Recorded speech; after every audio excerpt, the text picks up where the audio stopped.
D'abord, je suis ravi d'être ici. Merci beaucoup pour l'invitation. Je n'ai pas pu assister à l'ensemble des débats, mais j'avais quelqu'un derrière moi qui m'a live tweeté presque l'essentiel des échanges, donc j'étais informé de ce qui s'est dit dans les grandes lignes. Je vais revenir peut-être sur un petit peu sur le passé, sur les leviers qu'on mobilise aujourd'hui, puis les perspectives d'avenir, et puis j'essaierai de réagir à votre invitation à de nouvelles orientations.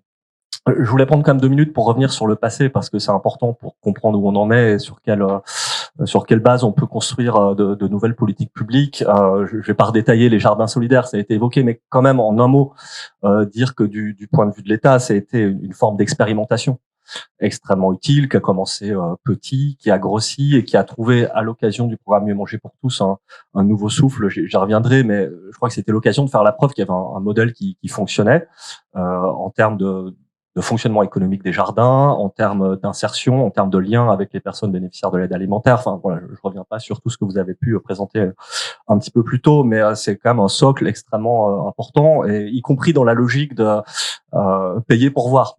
Excusez-moi ce terme un peu trivial, mais on a commencé petit, on a vu que ça marchait, et en fait on a un peu des questions de même nature qui se posent aujourd'hui, et sur lesquelles je crois qu'il faut que nous, côté État, on duplique cette démarche. Je crois qu'on le fait, c'est pour ça que je me permets de le dire, j'y reviens.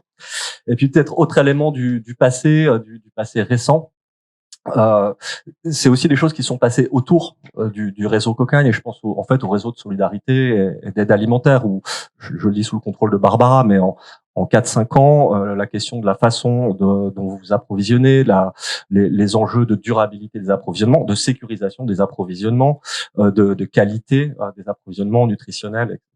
Ce sont des questions qui sont montées chez vous et qui vous ont aussi poussé à vous tourner vers des acteurs comme les jardins de Cocagne. Et c'est aussi un élément de contexte assez important. On est un secteur des solidarités, de la lutte contre la précarité alimentaire, qui bouge beaucoup depuis des années.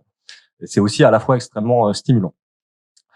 Donc, autour de ce qui s'est passé avec les paniers solidaires, autour de ces changements qu'ont connus les autres acteurs autour de vous, on a vu qu'on était capable de construire des solutions qui marchent dans les jardins de Cocagne, mais aussi dans les autres, chez les acteurs des solidarités qui ont monté aussi des ACI, aux banques alimentaires, aux jardins, aux Restos du Cœur et chez d'autres évidemment. Donc là, on a un enjeu sans doute de massification, de consolidation, et puis peut-être d'aller chercher d'autres financements. J'y reviendrai dans un instant, le caractère systémique des financements. Aujourd'hui, on a 2 leviers côté État qui, je crois, concourent à ces objectifs. Un sonnant et trébuchant qui vous intéresse très directement, c'est celui du programme Mieux manger pour tous. Je le redis parce que vous disiez, Julien, qu'on avait besoin de temps. Et je crois que le programme, il met à la fois l'argent, vous disiez qu'on a besoin d'argent et de temps, et le programme, il met de l'argent et du temps. C'est assez rare, voire un peu exceptionnel, donc vraiment j'insiste dessus. À l'occasion du pacte des solidarités, on a eu une programmation pluriannuelle, un engagement de l'État à financer le programme Mieux manger pour tous, qui a démarré avec 60 millions d'euros l'an dernier, 70 cette année, puis on va monter jusqu'à 100 millions d'euros en 2027. Et ça, c'est un engagement de l'État. Alors, il y a des contraintes budgétaires qui peuvent toujours réapparaître, mais en tout cas aujourd'hui, c'est pas remis en cause. Donc, un apport qui est double, je crois, du programme Mieux manger pour tous. Il a un volet national, vous le savez sans doute, qui finance des associations nationales ou des têtes de réseau pour procéder à des achats vertueux, pour le dire de manière simple, vertueux au plan environnemental et vertueux au plan sanitaire. Donc ce volet, il bénéficie notamment au réseau Cocagne pour en fait amplifier les jardins, les paniers solidaires. Mais il bénéficie aussi et surtout, parce que dans les masses en jeu, au grand réseau d'aide alimentaire nationaux. Et en fait, il finance indirectement les partenariats que vous avez sans doute évoqués un petit peu avant, typiquement banque alimentaire. Comment on fait demain avec cet argent pour trouver des approvisionnements de qualité locaux et qui peut-être en plus produisent des externalités positives, y compris pour les publics concernés. Donc ça a créé une contrainte exogène à coopérer. Vous disiez, monsieur, tout à l'heure, il ne faut pas que les mutualisations, les coopérations soient contraintes. Je crois que autour de la table, tout le monde est partant pour s'engager. C'est plutôt une contrainte positive de mettre de l'argent sur la table et de se dire comment on l'utilise ensemble au mieux.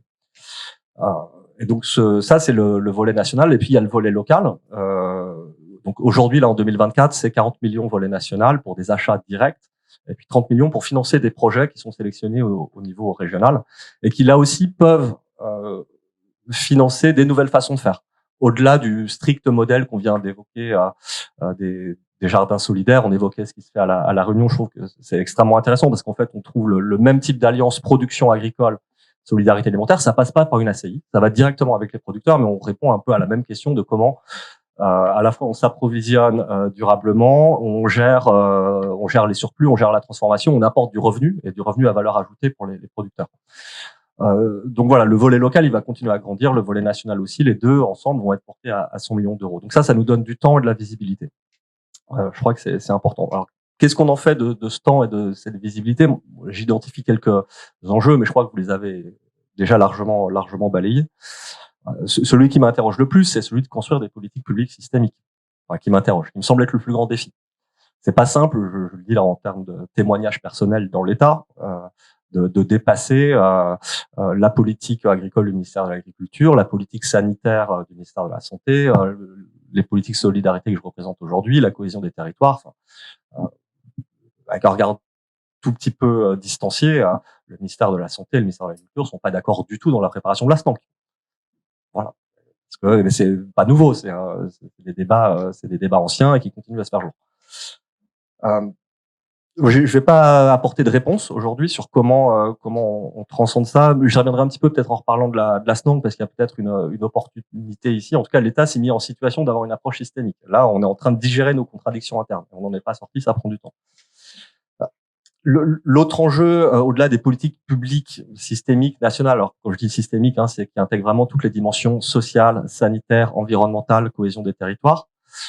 L'autre enjeu, au-delà des politiques publiques nationales qui devraient s'incarner dans la SNOC, c'est au niveau local. Vous avez dit, monsieur, comment on mobilise les collectivités. Moi, je suis vraiment convaincu, je représente l'État central, mais que les solutions sur les problématiques auxquelles on travaille, elles se construisent localement. Moi, je peux pas, depuis un bureau à Paris, imaginer la bonne solution à Quimper, à Mamoudzou ou à Marseille. Parce que les configurations locales sont différentes, parce que les acteurs en présence sont différents, parce que les territoires de production agricole sont différents, et parce qu'on peut trouver des coopérations différentes en fonction de ce que les collectivités sont prêtes à faire. Et effectivement, moi, je suis assez interrogatif. Là aussi, je viens avec des points d'interrogation, des pistes de réflexion sur quelle est la bonne échelle, notamment pour les projets alimentaires territoriaux. Il n'y en a pas forcément une, mais en tout cas, c'est un bon objet, un bon outil pour des collectivités qui veulent porter une approche systémique de l'alimentation.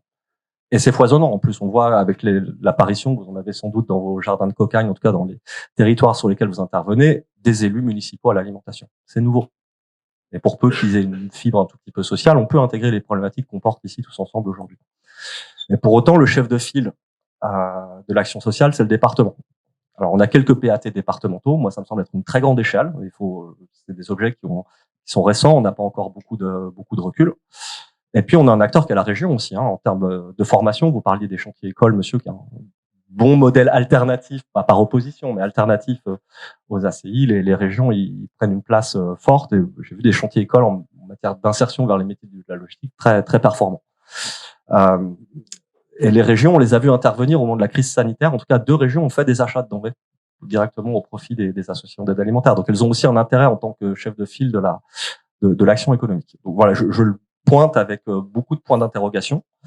Je reste convaincu que les PAT sont vraiment un bon lieu pour cristalliser les préoccupations, les différentes natures de préoccupations. Et en tout cas, vu de l'État, en tout cas, c'est comme ça que ça a été porté dans le pacte des solidarités. L'enjeu, c'est de construire des alliances locales des solidarités. Alors, le mot peut paraître un peu creux, mais c'est aussi localement aux acteurs de le construire ensemble pour incarner, construire des actions qui rassemblent les collectivités, peut-être d'ailleurs différentes strates de collectivités avec différentes compétences qui viennent s'associer pour porter certaines problématiques, les acteurs des solidarités, les acteurs de la production économique de toute nature. Et il faut vraiment, je crois, qu'on arrive localement à fédérer les énergies. Le programme Mieux manger pour tous, dans son volet local, doit servir à ça et donner de la visibilité sur des financements pluriannuels pour monter des projets expérimentés. Je suis passé un petit peu vite sur les leviers, excusez-moi, parce que je vous avais dit qu'il y en avait 2, j'en ai mentionné qu'un, j'ai mentionné le programme Mieux manger pour tous. Je reviens un tout petit peu en arrière. L'autre levier qu'on mobilise côté État. Il peut paraître un petit peu désincarné, mais moi, il me semble important, c'est les travaux qu'on mène au travers du COCOLUPA, le Comité de coordination de la lutte contre la précarité alimentaire, qui est une instance en réalité informelle, elle est gravée dans aucun texte, mais elle vise à mettre autour de la table toutes les parties prenantes que je viens d'évoquer, collectivités, associations de solidarité, monde de la production, monde économique, même de l'agroalimentaire. On a tous les ministères concernés autour de la table. Ça fait beaucoup de monde. On essaye de trouver des objets de discussion et de produire, à travers de groupes de travail, auxquels plusieurs personnes ici ont contribué par le passé, des outils de capitalisation des bonnes pratiques, des diagnostics sur qu'est-ce qui marche pas. Et là, ce qu'on a sur notre feuille de route, on a plusieurs groupes de travail qui sont dans les tuyaux. Il y en a un, je pense, qui est assez intéressant au regard des problématiques dont on traite aujourd'hui. C'est celui sur les coopérations et les mutualisations. Moi, ce que j'ai appris de mes échanges récents avec la Fédération française des banques alimentaires, avec les jardins de Cocagne, c'est que créer ces coopérations, ça pose plein de questions. Ça pose plein de questions qui n'ont pas de réponse évidente. Ça pose des questions de gouvernance. Qui fait quoi dans un partenariat, comment on respecte la liberté associative de chacun. Ça pose des questions d'organisation matérielle. On est sur des questions de production agricole dans le temps long. Ça tombe bien, je pense que les associations ont besoin de visibilité sur leurs approvisionnements et les producteurs de sécurité sur leurs achats dans un an au moment où ils plantent. Donc voilà, il y a un terrain pour travailler ça ensemble. Et en tout cas, nous, ce qu'on ambitionne de faire dans le COCOLUPA, c'est de regarder ce que font les acteurs sur le terrain et d'essayer d'en tirer des conclusions un peu générales pour, in fine, peut-être bouger les politiques publiques. Et il faut, en général, quand même faire la preuve que ce qu'on essaye de déployer massivement a marché localement. Et essayer de trouver les bons leviers pour faire bouger les acteurs. Par exemple, sur la gouvernance, j'ai en tête des exemples en Occitanie où ça a mis du temps, mais ils ont trouvé comment s'organiser entre banque alimentaire et resto. Alors, c'est un exemple de nature un peu différent. C'était comment on mutualise un entrepôt, mais ça pose des questions de cette nature. Et je sais qu'entre banque alimentaire et réseau Cocagne, vous posez des questions de nature logistique. Comment on fait pour massifier? C'est pas juste un jardin qui peut garantir les approvisionnements. Il faut être plusieurs. Si on est plusieurs, on est plus loin. Est-ce qu'il faut un entreposage? Est-ce qu'il faut transformer? Voilà, ça ouvre tout un champ de questions. Et donc ça, il faut qu'on le regarde. Voilà, je vais finir parce que je vois que des gens partent, même si je pense que c'est surtout à cause du train. Peut-être en rebondissant sur vos propos, service civique et SNANC.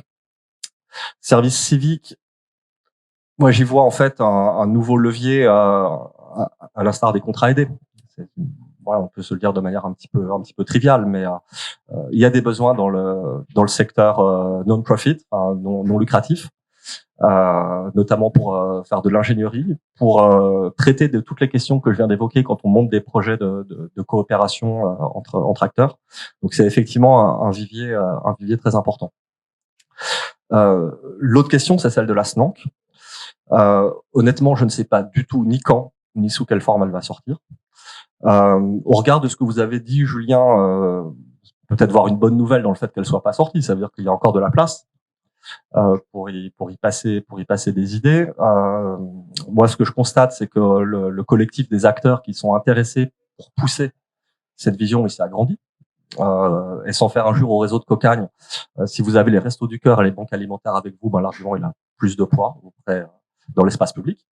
Il faut se le dire. Donc voilà, il y a des opportunités de ce côté-là. Moi, je terminerai avec une question. Un point qui m'interroge et auquel je pense qu'il faudra collectivement qu'on sache répondre dans les prochaines années, c'est que deviennent les personnes qui sont passées par un chantier d'insertion en maraîchage en termes d'emploi. Commence aujourd'hui l'examen du projet de loi renouvellement des générations en agriculture. Le modèle de l'IAE du chantier d'insertion, c'est un modèle de transition dans l'emploi, de remobilisation. Et si ça amène les gens vers toute autre chose, c'est très bien.